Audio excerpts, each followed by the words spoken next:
잘 보내셨습니까? 가족들 많이 만나시고요. 이번 추석도 풍성함을 허락해 주신 하나님께 감사드리고, 태풍도 우리나라 별로 안 왔어요. 그래서 비는 많이 오고 과일이 배가 별로 안 달더라고요. 여러분, 오늘 제목이 좀 살벌합니다. 타락한 자들. 잘 들어보시면 타락한 자들이 어떤 의미인지 여러분 아실 것입니다. 여러분, 이 세상에서 지은 죄 중에 용서받지 못할 죄는 없습니다. 그죠? 찬송가에도 있죠. 이 세상의 모든 죄를 맑히시는 주의 보혈. 이 세상에 있는 모든 죄는 용서받지 못할 죄는 없습니다. 그럼 연쇄살인마는요? 용서받을 수 있어요? 연쇄살인마. 열 몇 명씩 죽이고 칼로 찔러가지고 막 살해한 사람은 용서받을 수 있나요? 예, 맞어요. 용서받을 수 있어요. 와서 회개하면 용서받을 수 있습니다. 그럼 우리는 생각합니다. 연쇄살인마도 용서받았는데 우리가 지은 죄는 아무것도 아니잖아요. 그런데 아무것도 아닌 우리 죄도 와서 회개하지 않으면 용서받지 못합니다. 우리 입장에서는 항상 따지는 게 있어요.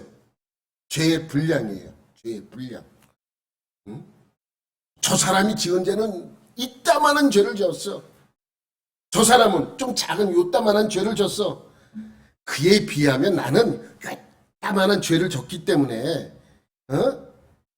너무 작아서, 지은 죄가 너무 작아서 벌 받을 것도 없어. 우리는 이렇게 죄의 분량을 따집니다. 크냐 작냐. 그러나 하나님의 관점에서는 죄가 얼마나 큰가, 이러한 문제는 두 번째 문제예요. 중요한 것은 죄가 있느냐 없느냐입니다. 죄가 적으면 구원의 가능성이 더 있는 것은 절대로 아닙니다. 여러분, 예전에 생활의 달인에서 이렇게 감별해내는 사람이 있어요. 무슨 병 같은 건데, 그게 뭐가 끼었나, 무슨 이물질이 끼었나, 무엇이 잘못됐나, 그걸 감별해내는 거예요.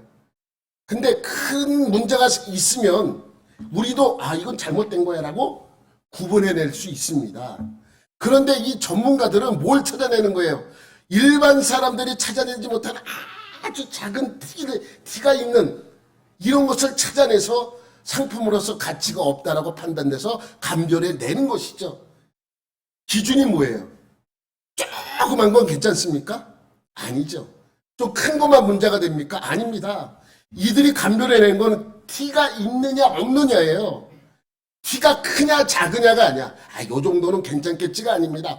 없어야 상품으로서 가치가 있기 때문에 이들이 찾아내는 거는 아무리 작은 티가 있을지라도 이들의 감별해내서 상품으로서 가치가 없으면 구분해내는 것이죠.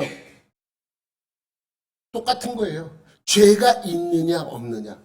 죄가 크냐 작으냐는 그렇게 큰 우리의 구원에 있어서 큰 문제가 아니에요. 우리의 문제는 죄가 있느냐 없느냐입니다. 여러분, 지난주에도 말씀드렸지만 세상의 모든 종교들은 구원의 기준이 뭐라 그랬어요? 선이에요. 선행. 하나님의 구원의 기준은 무엇입니까? 아시죠? 지난주에 말씀드렸잖아요. 악. 하나님의 구원의 기준은 악이나 악행, 그러니까 죄가 기준입니다. 죄. 그러니까 세상 모든 종교들은 선행을 행함으로 보상으로 구원을 받는 것이고, 그래서 구원의 기준이 누구에게 있는 거예요? 선행을 행하는 나에게 있는 거예요. 내가 얼마만큼 선행을 행했는가. 우리가 믿는 하나님의 구원은 악을 행하지 않아야, 죄가 없어야 구원을 받는 것입니다. 죄가 크냐 작으냐는 중요하지 않습니다. 그래서 구원의 기준이 누구에게 있는 거예요? 하나님에게 있는 거예요. 내가 죄를 지었냐 짓지 않았느냐, 이것이 중요한 것이죠. 나뿐만이 아니라 모든 사람도 마찬가지입니다. 죄가 없어야 구원을 받을 수 있습니다. 죄를 지은 사람은요, 구원을 받을 수 없습니다. 성경은 창세기부터 줄기차게 일관되게 말씀하는 것이 단 하나예요. 죄의 값은 사망이에요. 일관되게 말씀하세요. 창세기부터 요한계시록까지. 그래서 성경은요, 모든 성경은 죄의 문제를 다루고 있어요. 죄의 문제. 여러분 한번 성경을 다시 한번 그 관점에서 한번 읽어보세요. 성경은요, 철저하게 죄의 문제를 다루고 있는 것이 성경입니다. 하나님이 천지를 창조했는데 아담과 하와가 죄를 지었잖아요. 하나님 앞에 와서 제사를 드려야 되는데 제일 먼저 하는 게 뭐예요? 죄를 용서받는 거예요. 그렇기 때문에 이 성경 전체는 죄를 다룬 이야기의 책입니다. 그런데 죄를 진 자는 구원을 받을 수 없고 죄가 없어야 구원을 받습니다. 그럼 구원을 받을 사람이 아무도 없다라는 이야기죠. 그런데 하나님이 어떤 분이십니까?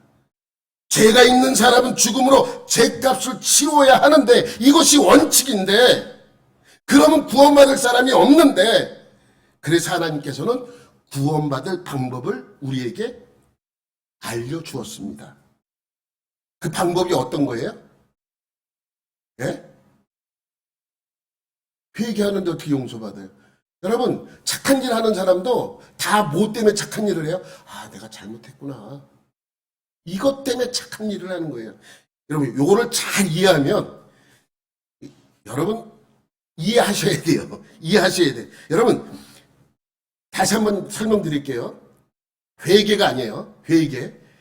회개는 내가 죄인임을 인정하는 것밖에 아니잖아요. 그런데 다시 한번 설명드릴게요. 하나님의 구원의 기준은 뭐예요? 선입니까? 악입니까? 악이에요.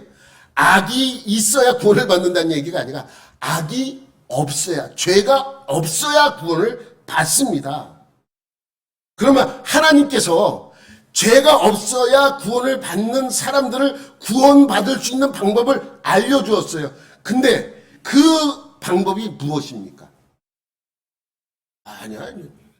벌써 거기나. 아니, 중간도 없는데 결론부터 얘기하면 어떡해.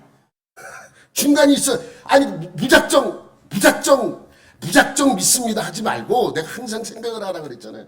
여러분, 생각해 보세요. 죄가 있으면 구원을 받지 못해요. 근데 구원을 받을 수 있는 방법을 알려줬어요. 그 방법이 뭐겠어요? 죄가 없어지는 방법이겠죠. 내가 내 죄를 없애는 방법입니다. 하나님은 그것을 가르쳐줬어요. 그 방법이 뭐예요? 내 죄를 정가시키는 거예요. 여러분, 내 죄를 정가받고 죽으면 누가 어떠한 존재든 내 죄에 대하여 내 죄를 정가받고 내 대신 죽으면 죄값을 치르는 거예요. 누구든 상관없어요. 그것이 하나님의 방법이에요. 죄가 있으면 구원을 받지 못해요. 그래서 하나님께서는 모든 사람이 죄를 졌으니까 구원받을 사람이 단 한 명도 없어요. 그래서 그 사람들을 구원하기 위해서 죄를 정가시키는 방법을 준 거예요. 우리에게 알려주신 것이죠. 그 방법이 뭐예요? 동물로 제사를 드리는 방법. 동물로. 바로 예수님이 나오면 안 돼요. 단계가 있어, 단계가. 동물로 제사를 드리는 방법도 우리에게 무엇을 알려주기 위해서 제사법을 주신 거예요? 아, 죄를 정가시켜서 이렇게 용서받는 방법이 있구나. 이것을 알려주기 위해서 우리에게 제사법을 알려주신 것이죠. 그런데 제사를 드릴 때 여러분 한번 생각해 보세요. 내가 매번 많이 설교를 했어요. 제사를 드릴 때 중요한 두 가지 조건이 있어요. 내가 제사를 드릴 가축을 가지고 왔을 때 이 두 가지 조건이 이루어져야 내 죄를 용서받을 수 있어요. 첫 번째 조건이 뭐예요? 그렇죠. 얼마나 훌륭해. 얼마나 대단. 첫 번째 조건은 무조건 흠이 없어야 돼요. 흠이 있으면 안 돼. 아니, 흠이 있는 가축을 흠이 어떻게 더 내 흠을 받을 수 있겠습니까? 흠이 없어야 흠을 받아들일 수 있는 것이죠. 그래서 첫 번째 조건은 무조건 흠이 없어야 돼요. 그런데 동물이 흠이 있는지 없는지 어떻게 알아? 죄가 있는지 없는지. 이런 개념, 동물들은 외모를 짜진 거, 외모. 그래서 흠이 없어야 돼. 뭐 이렇게 상처가 났든지 무슨 병이 있든지 피부병 안 돼요. 완벽하게 아무 상처도 없고 피부병도 없고 완전한 가축이래야 돼요. 그것이 흠없는 조건이에요. 두 번째는 뭐예요? 내가 안수하는 거예요. 제사 드리러 왔는데 흠이 없는 가축도 가져왔는데 근데 문제가 뭐예요? 아니 안수하지 않고 제사를 드릴 수 있어요? 그래서 모든 제사법에는 다 뭐가 있어요? 안수가 있어요. 번제도 안수를 해야 되고 화목제도 안수를 해야 되고 속죄제도 안수를 해야 되고 속건제도 안수를 해야 됩니다. 안수는 성경에 분명히 말씀하고 있어요. 내 죄를 정가시키는 것이라고. 그래 이 두 가지 조건이 다 맞아야 완전히 내 죄를 정가시키는 제사를 드릴 수 있는 것입니다. 근데 문제가 하나 있어요. 문제가. 뭐냐면 동물로 드리는 제사는 동물 자체가 완전하지 않기 때문에 완벽한 용서가 이루어지지 않습니다. 하지만 이 제사법은 사람의 죄를 정가시키는 방법을 알려주는 제사법이에요. 그럼 동물보다도 사람이면 더 확실하겠죠. 사람이 내 죄를 대신해서 죽으면 더 확실하잖아요. 두 가지 조건만 맞으면 더 확실하죠. 동물은 불완전하기 때문에 죄를 질 때마다 동물을 가지고 와서 제사를 드려야 되는데 사람으로 드리면 완벽할 거 아니에요. 첫째, 그러면 사람을 데려와서 내 죄를 흠없는 사람을 데려와서 내 죄를 정가시켜서 그 사람이 내 죄를 위해서 죽으면 완벽한데 문제가 있어요. 여러분 첫 번째 조건이 뭐예요? 흠이 없어, 죄가 없어야 돼. 근데 이 세상에 있는 모든 사람들은 다 뭐예요? 죄인. 내 대신 내 죄를 안고 죽을 사람이 아무도 없다는 거예요. 아무도 없어요. 단 한 사람도 없습니다. 모든 사람이 죄인이기 때문에 누가 누굴 대신해서 죽어야 아무 소용이 없습니다. 동물은 동물이기 때문에 완전한 용서, 완벽한 용서가 이루어지지 않고 사람은 모든 사람이 죄인이기 때문에 안 되고 그래서 하나님께서는 죄 없으신 독생자 예수님을 사람으로 이 땅에 보내신 거예요. 그분만이 우리의 죄를 안고 완벽하게 우리의 죄를 가지고 죽을 수 있습니다. 그분이 완벽하게, 그분은 죄가 없으시기에 다른 사람을 대신하여 죽을 수 있습니다. 이것이 첫 번째 조건에 충족되는 것입니다. 두 번째 조건이 뭐예요? 그 번제물에게, 그 제물에게 내가 안수해야 돼요. 그럼 여러분 예수 믿고 다 여러분 용서받았어요. 여러분 언제 예수님께 안수했습니까? 여러분의 죄를 정가시키는 안수를 했습니까? 나도 한 적이 없고 여러분도 한 적이 없어요. 그러나 성경적으로 보면 예수님을 나의 구원자로 믿는 순간 이 두 번째 조건이 충족되는 거예요. 이것이 안수와 똑같은 개념으로 성경은 설명하고 있습니다. 그래서 우리는 지은 죄의 크기와 상관없이 우리의 죄를 예수님께 정가시켜서 우리의 죄가 사라지고 우리는 죄의 값을 치르지 않아도 되니 우리는 구원받을 자격을 얻게 되는 것입니다. 여러분 지금까지 설교만 잘 이해만 돼도 여러분 훌륭한 것입니다. 그런데 여러분, 그래서 제가 처음에 여러분에게 말씀드렸던 그래서 이 세상에서는 용서받지 못할 죄가 없다라고 한 것입니다. 이해되시죠? 여기까지. 그런데 문제가 생겨요. 무슨 문제냐면 오늘 본문에 보니까 용서받지 못할 죄도 있는 것 같아. 오늘 본문에 보니까 타락한 자들. 여러분 성경에 보니까 용서받지 못할 죄에 대해서 많이 설명을 해요. 용서받을 죄가 없다라고도 설명을 하십니다. 그런데 이때요.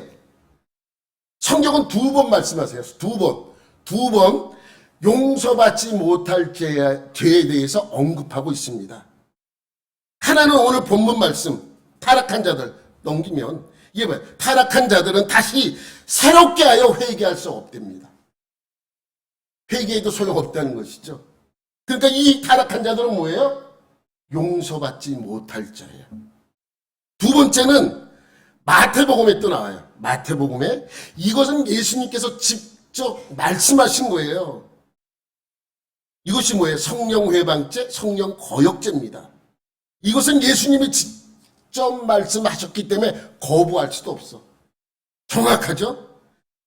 여러분 봐, 성령을 회방하는 것은 사심을 얻지 못하겠고라고 분명하게 말씀하세요. 그런데 그 전에 보면 그러므로 내가 너에게 이르노니 사람의 모든 죄와 회방은 사심을 얻되 용서받지 못할 죄는 없다고 말씀하십니다. 그런데 이때요. 그것이 뭐예요? 성령 회방죄. 누구든지 말로 인자를 거역하면 사심을 얻되 누구든지 말로 성령을 거역하면 이 세상과 오는 세상에서 애도 사심을 얻지 못한다고 말씀하고 있습니다. 얼마나 무서운 말씀입니까? 이 세상뿐만이 아니라 오는 세상에서도 용서받지 못할 죄 뭡니까? 성령 회방죄, 성령 거역죄. 그럼 여러분, 성령을 회방하는 것, 성령을 거역하는 것이 무엇입니까? 무엇이 성령을 회방하는 것이고 무엇이 성령을 거역하는 것입니까? 무엇입니까? 쉽게 알 수 있는 방법이 있어요. 우리가 성령 회방이나 성령 거역죄를 알기 위해서는 성령님이 하시는 일이 무엇인지 알면 돼요. 성령님이 하시는 일이 무엇인지 알면 성령 회방죄가 이거구나, 성령 거역죄가 이거구나 라고 알 수 있습니다. 제가 이것에 대하여 여러분에게 수차례 설교를 했어요. 그리고 앞으로도 이 설교는 계속할 것입니다. 왜? 중요하기 때문에 그래요. 여러분, 예수님께서 제자들이 나가서 사역을 하기 전에 무엇을 받으라 그래요? 성령을 받으라고 명령을 하셨습니다. 사도행전 1장 4절과 8절 보면 이렇게 말씀합니다. 사도와 함께 모이사 그들에게 분부하여 이르시되 예루살렘을 떠나지 말고, 그러니까 어디 가지 말고 너네 한 곳에 모여서 내게서 들은 바 아버지께서 약속한 것을 기다리래요.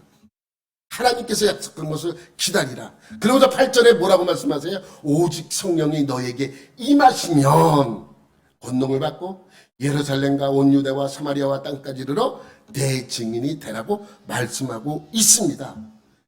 여러분, 우리는 성령이 임하면 뭐가 제일 먼저 기억에 남습니까? 능력, 권능을 받는 것이 머리에 남습니다. 성령을 받았는지 안 받았는지, 예? 우리나라에서 큰 교회 그 목사님 때문에 그러한 것이 퍼져서 좀 문제가 되긴 했는데, 성령이 임하면 꼭 방언을 해야 돼요. 방언을 안 받으면 성령 받았다고 인정을 안 해줘. 그러니까 방언 가리키는 학교도 생겼잖아요. 어느 그 교회에서 운영하는 기도원에 갔더니 모아놓고 뭘 시키냐면 코카콜라를 시켜. 코카콜라 그렇게 기도하라고. 여러분, 성령이 임하면 첫 번째 우리가 생각할 때는 권능을 받는 것이 목적인 걸로 착각을 해요. 근데 여기 내가 파란색으로 맨 밑에 그래서 표시를 해놨어요. 오직 성령이 너에게 임하시면 내 증인이 되라는 거예요. 성령이 임하는 이유는 주님의 증거자가 되기 위하여 성령을 받으라고 말씀하고 있는 것이죠. 그러니까 잠깐만 우리는 성령이 임한다. 그럼 마치 무슨 능력, 권능, 이런 것이 있어야 성령 받은 걸로 착각을 해. 물론 성령이 임하면 그러한 능력이 일어납니다. 그러나 성령이 임하면 첫 번째 목적이 뭐냐면 증인이 되는 것입니다. 무엇에 대하여 증인입니까? 예수님에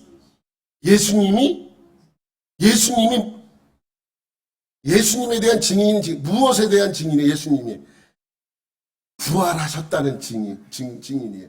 부활하셨다. 여러분, 이 부활이라는 것은 엄청난 사건이에요. 여러분, 죄는 뭐예요? 죄는 곧 죽음이잖아요. 죄는 죽음이잖아요. 죄는 죽었다는 것은 죄가 있기 때문에 죽는 거예요. 성경은 그것을 말씀하고 있죠. 그런데 예수님도 죽으셨잖아요. 예수님의 뭐가 있다는 얘기예요? 죄가 있다는 얘기죠. 예수님도 죽었어. 야, 니네가 믿는 예수도 죽었잖아. 저 봐라. 십자가에서 저렇게 죽지 않았느냐? 라고 물어보면 그래 맞다. 예수님도 십자가의 상에서 죽으셨다. 그래서 그러나 죄가 없기 때문에 어떻게 했다고요? 다시 살아나셨다. 부활하셨다는 거죠. 그래서 여기서 내 증인이 되리라는 것은 예수님이 죄가 없이 죽었다는 것을 증거하라는 거예요. 그 증거가 무엇이냐? 부활이라는 거예요. 부활. 그래서 예수님의 부활을 설명하고자 그렇게 설명하고 있는 것이죠. 왜? 죄의 결과는 죽음이기 때문에 예수님은 죄가 없어서 다시 살아났다는 것을 보여주고 있는 것이죠.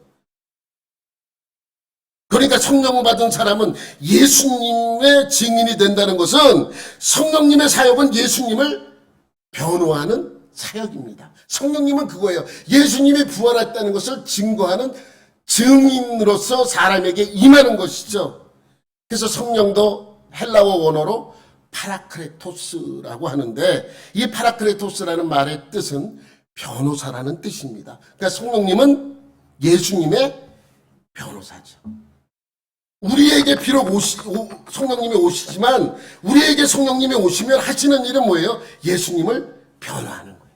예수님을 증거하는 거예요. 예수님의 증인이 되는 것입니다. 무엇에 대한 증인? 예수님이 다시 살아나셨다.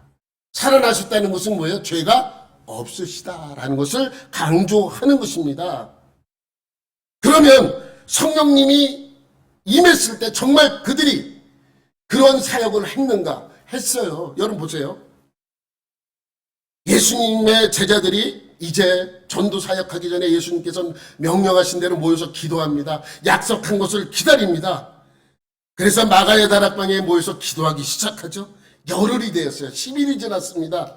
그날이 오순절인데 오순절 날에 그때까지 남아있던 120명의 제자들에게 성령이 각 사람 위에 임하게 됩니다.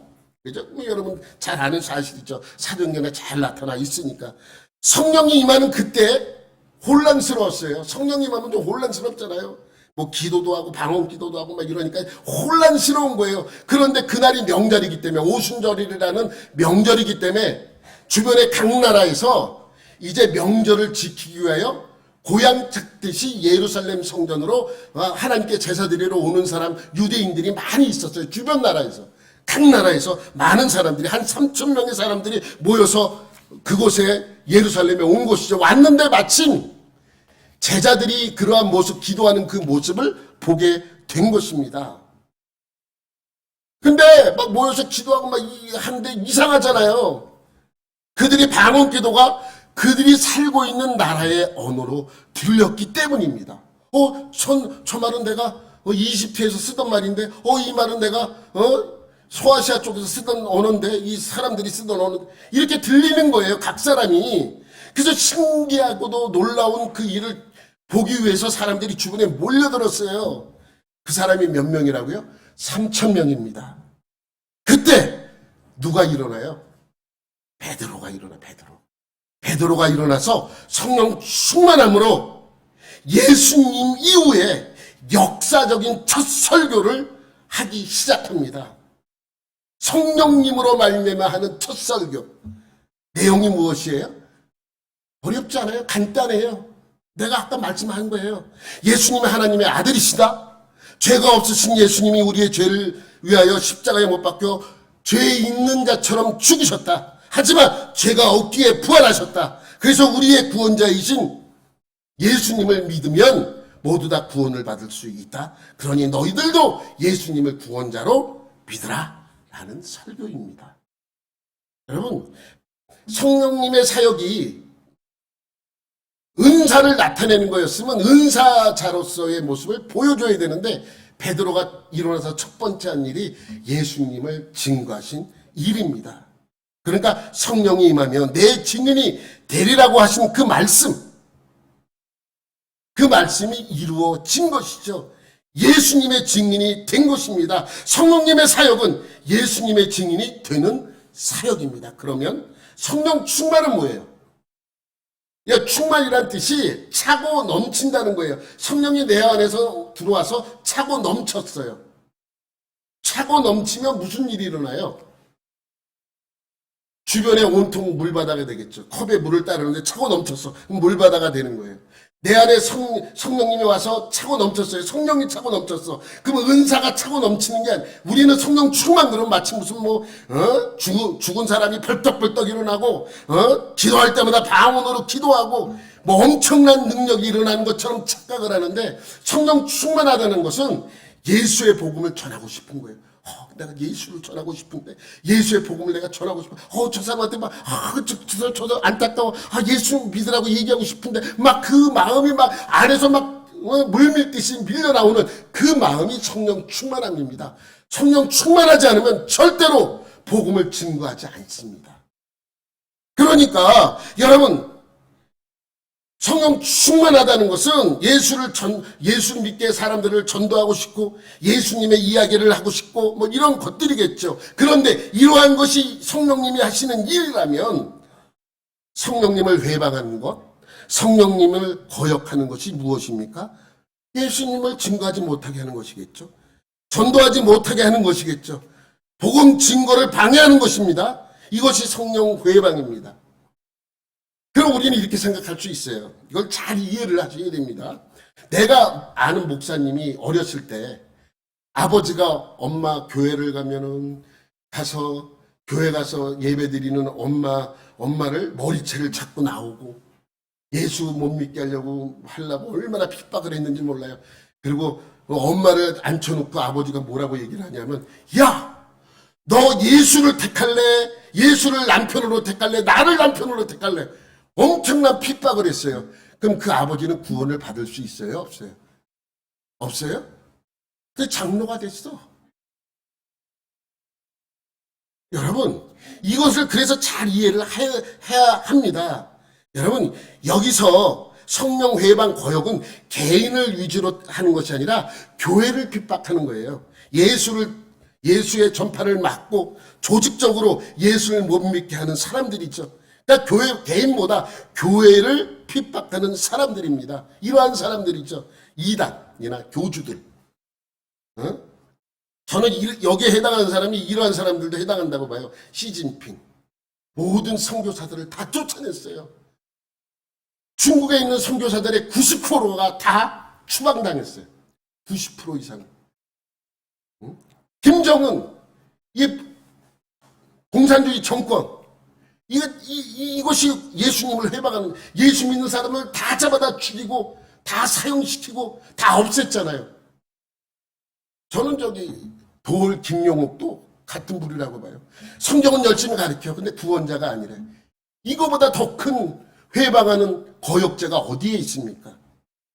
이러한 것들이 성령 회방죄입니다. 그럼 오늘 본문에서 말하는 두 번째 용서받지 못하는 죄는 무엇인가? 첫 번째가 회방죄라면 두 번째 타락한 자, 용서받지 못하여 타락한 자는 어떠한 자인가? 4절부터 6절까지 한번 우리가 다 같이 다시 한번 읽어볼게요. 시작. 한번 빛을 받고 하늘의 은사를 맛보고 성령에 참여한 바 되고 하나님의 선한 말씀과 내세의 능력을 맛보고도 타락한 자들은 다시 새롭게 하여 회개할 수 없나니 이는 그들이 하나님의 아들을 다시 십자가에 못 박아 드러내놓고 욕되게 함이라. 욕되게 함이라. 근데 여러분 이 말씀 보면 읽는 그대로 그냥 이해를 하면 돼요. 그래도 큰 문제가 없어.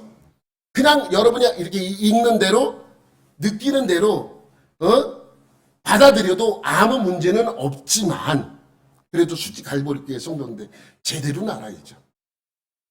맞습니다. 이 뜻은 믿었다가 떠나는 사람들입니다. 그래서 타락한 자들이에요. 그래서 본문도 오늘 제목도 뭐예요? 타락한 자들이죠. 근데 요거를 좀 더 변형시켜서 성경을 바꾸자는 얘기야. 말의 뜻을 좀 바꿔볼게요. 단어를 바꿔볼게요. 전문 용어로 타락한 자들을 여기서 느끼는 대로 말씀드리면 배교, 배신 이러한 사람들입니다. 여러분 배신과 간첩은 달라요. 배신은 뭐예요? 배신은 처음부터 그런 의도가 없었어. 그런데 나중에 바뀌는 거죠. 간첩은 뭐예요? 처음부터 그러한 의도로 침입하는 자가 간첩이죠. 그래서 간첩과 배신자는 그 자체가 다릅니다. 그러니까 내 속에 있었던 성령님을 회방하고 거역하는 죄.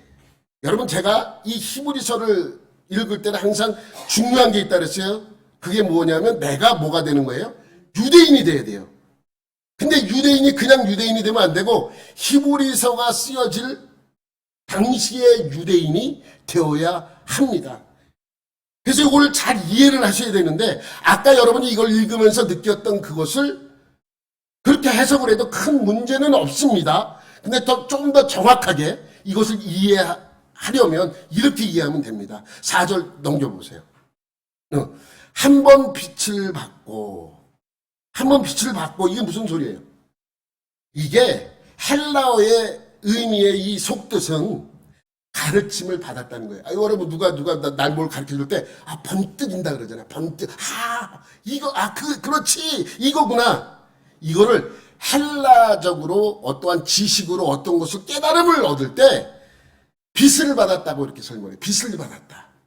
여기서 빛을 받았다는 것은 그런 의미가 있습니다. 한 번 빛을 받았다. 한 번 가르침을 받고, 그러니까 무엇에 대한 가르침이에요? 지난주에 말씀드렸던 6가지 그리스도의 도의 초보자, 유대인들이 가지고 있었던 그리스도의 도의 초보를 넘어서는 가르침이에요. 그것이 1절부터 3절까지죠. 여러분 1절부터 3절까지 쭉 나옵니다. 6가지. 죽은 행실의 회개함, 하나님께 대한 신앙, 세례, 안수, 죽은 자의 부활, 영원한 심판에 관한 교훈. 이거를 일반 사람이 들으면 우리가 이거를 하는 것처럼 들리지만 이거는 그 당시 유대인들이 가지고 있었던 유대교의 기초적인 교리예요. 이 교리를 넘어선 그 가르침이에요. 그러면서 이런 가르침을 털을 다시 닫지 말고 라면서 4절에 뭐라고 말씀하세요? 넘겨봐요. 그리고 나서 한 번 빛을 받고, 그러니까 구약에 갖고 있었던 유대인들의 그러한 생각을 넘어서는 가르침을 받고 그 다음에 넘겨보세요.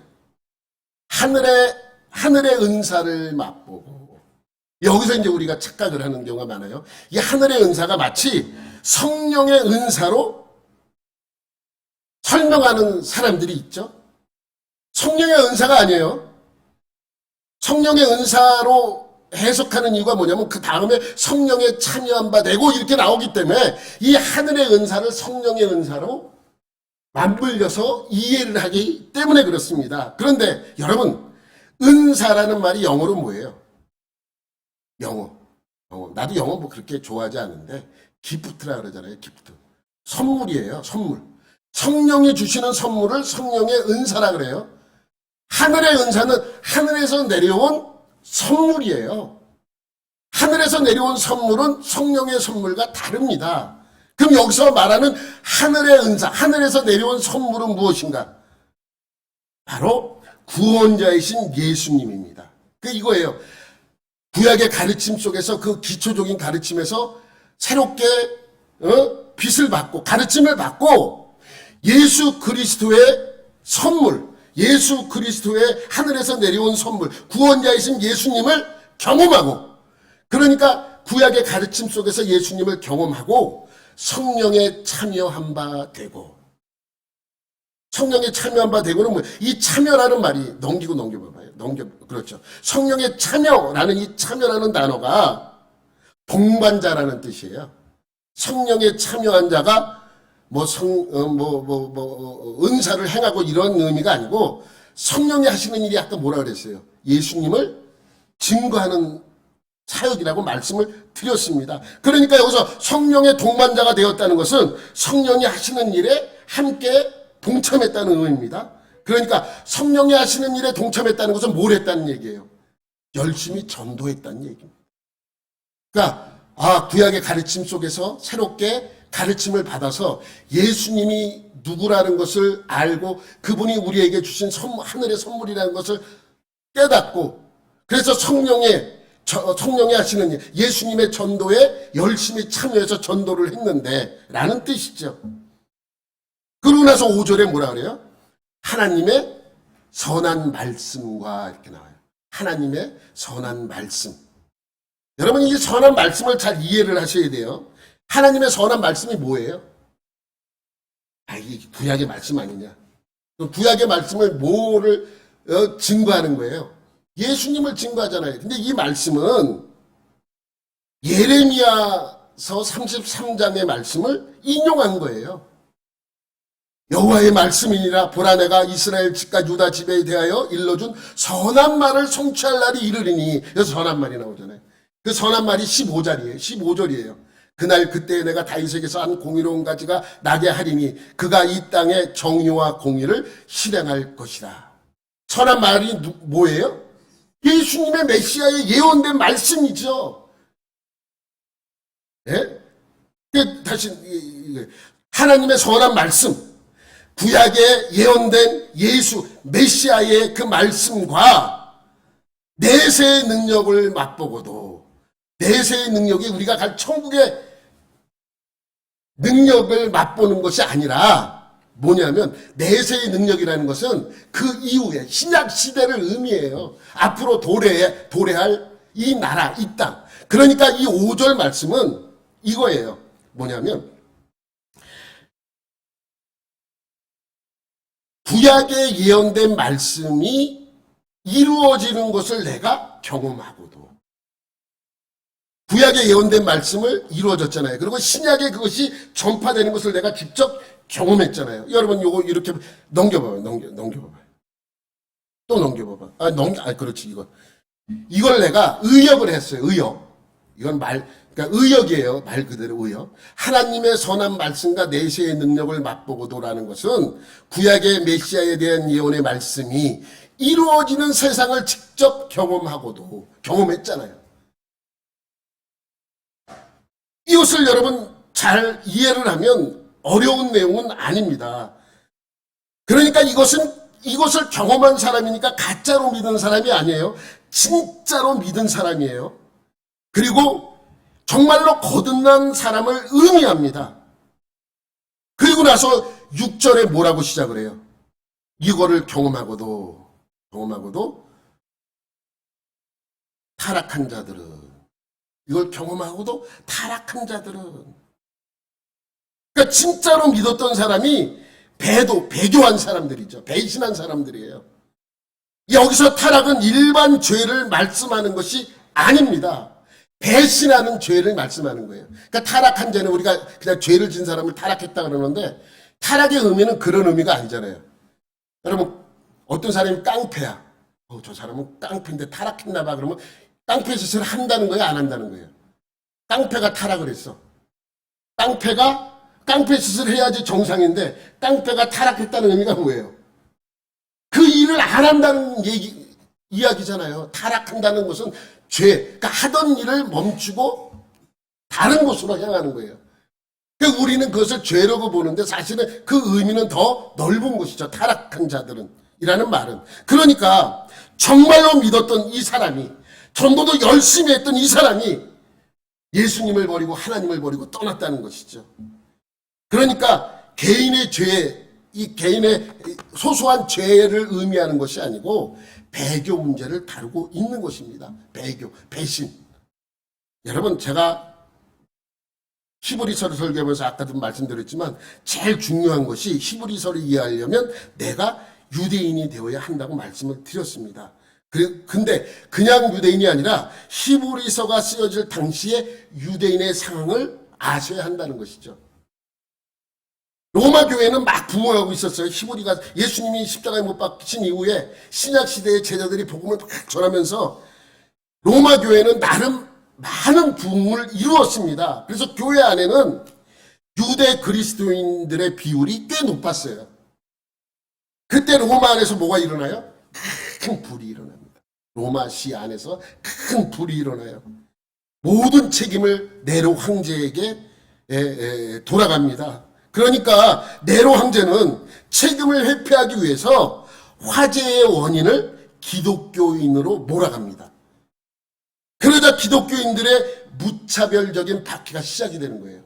야, 저 기독교인들 때문에 우리 로마 우리 집이 다 불탔어. 그리고 다 기독교인들을 죽이려고 그러고 다 기독교인들을 잡아다가 죽이고 그래도 죄가 없어요. 죽여도 죄가 없어. 그러니까 기독교인들이 엄청난 박해를 받게 됩니다. 그리고 그러한 박해가 있고 많은 사람이 죽어가자 유대 그리스도인들은 예수님을 버리고 다시 어디로 돌아가요? 유대교로 돌아갑니다. 여러분들이 당시 유대인들이라고 생각을 해보세요. 여러분 그냥 유대교로 돌아가면 되잖아요. 대죽음을 당할 필요 없잖아요. 나는 그냥 계속 그리스도인일래 라고 하면 그래 일로 와. 그리고 다 죽이는 거예요. 그러니까 나는 그리스도인이 아니라 난 유대교인이다 라고 얘기를 하는 것이죠. 여러분 일본이 강제적으로 우리나라를 점령하고 있을 때 신사참배 문제 여러분 아시죠? 교회의 신사참배 문제로 일본 정부로부터 엄청난 핍박을 당했습니다. 목사님들은 잡혀가서 고문을 당하고 감옥에 갇히면서 많은 목사님들이 죽어갔죠. 그리고 교회는 문을 닫고 예배를 드리지 못하게 했습니다. 그때 그 고문을 감당하지 못하고 할 수 없이 일본 왕을 신으로 모시고 있는 신사에 가서 참배를 하기 시작했습니다. 근데 거기까지는 목사님들이 너무 고통스럽기 때문에 잘못하고 그 고통을 넘기기 위해서 그랬다고 칩시다. 그런데 여기까지는 그런데 문제는 뭐냐면 이 목사님들이 자기 혼자만 참배를 하니까 다 손가락질 할 거 아니에요. 그러니까 노예와 총회의 신사참배는 우상이 아니다 라는 어처구니 없는 법안을 통과시킵니다. 그 법안을 통과시킨 이후에는 교회에서 자유롭게 뭐라는 거예요? 신사참배 하는 거예요. 왜? 총회에서 통과됐고 노예에서 다 통과됐어. 내가 드려도 뭐가 아니야. 죄가 아니야. 이거는 일부 소수의 목사들이 자기 잘못을 가리기 위해서 그렇게 만든 것일 수도 있습니다. 여러분 그때 그 목사들의 상황을 보면 이해 못할 것도 없습니다. 그러나 그것이 면죄부가 될 수는 없습니다. 그러면 로마 교회도 똑같아요. 보세요.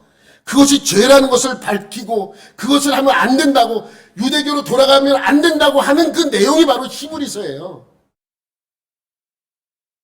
바로 히브리서의 오늘 본문의 내용이 그겁니다. 예수님을 버리고 다시 유대교로 가려오는 배교하려는 기독교인들에게 밝히는 것입니다. 너희들이 돌아가면 다시는 용서받지 못하고 다시는 돌아올 수 없다라는 말씀이죠. 유대 그리스도인들은 이렇게 생각할 수 있어요. 지금이 너무 고통스러우니 너무 마음이 아프니 잠시 유대교로 갔다가 잠잠해지면 다시 어디로 가요? 교회로 돌아오면 되지라는 생각을 가지고 있었을런지 모르겠습니다. 이런 마음 있잖아요. 갈릴레오의 마음. 지구가 둥글다 그러다가 종교재판에 넘겨지잖아요. 그래서 계속 재판관들이 뭐라 그래요? 네가 자꾸만 그렇게 그러면 넌 큰 벌을 받는다. 그런데 그것을 취소하면 내가 용서해주고 너를 놔주겠다. 그래서 지구는 둥글지 않습니다. 그래서 풀려나요. 풀려나면서 나오면서 뭐라 그래요? 그래도 지구는 둥글다. 이러한 마음으로 내 마음은 그렇지 않지만은 할 수 없이 내 목숨을 부지하기 위해서 그렇게 한다라고 이야기할 수는 있습니다. 히브리서 기자는 뭐예요? 안 된다는. 그래 안 된다. 안 되는 이유가 뭐예요? 급한 불은 끄고 봐야죠. 태풍이 올 때 문을 잠가야죠. 태풍이 지나가면 다시 문을 열면 되잖아요. 지금 잠시 신사참배했다가 시간이 지나면 회개하면 되잖아요. 히브리서 기자는 뭐예요? 안 된대. 히브리서 기자는 뭐 한다고요? 안 된답니다. 그래서 6절에 이렇게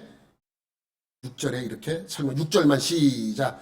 타락한 자들은 다시 새롭게 하여 회개할 수 없나니 이는 그들이 하나님의 아들을 다시 십자가에 못 박아 드러내놓고 욕되게 함이라. 이렇게 타락한 자들, 이렇게 배교한 자들, 이렇게 예수님을 배신한 자들은 새롭게 하여 회개할 수 없답니다. 회개해도 새롭게 될 수 없다는 말씀이죠. 이유가 무엇이에요? 예수님을 또 한 번 십자가에 못 박아야 되기 때문입니다.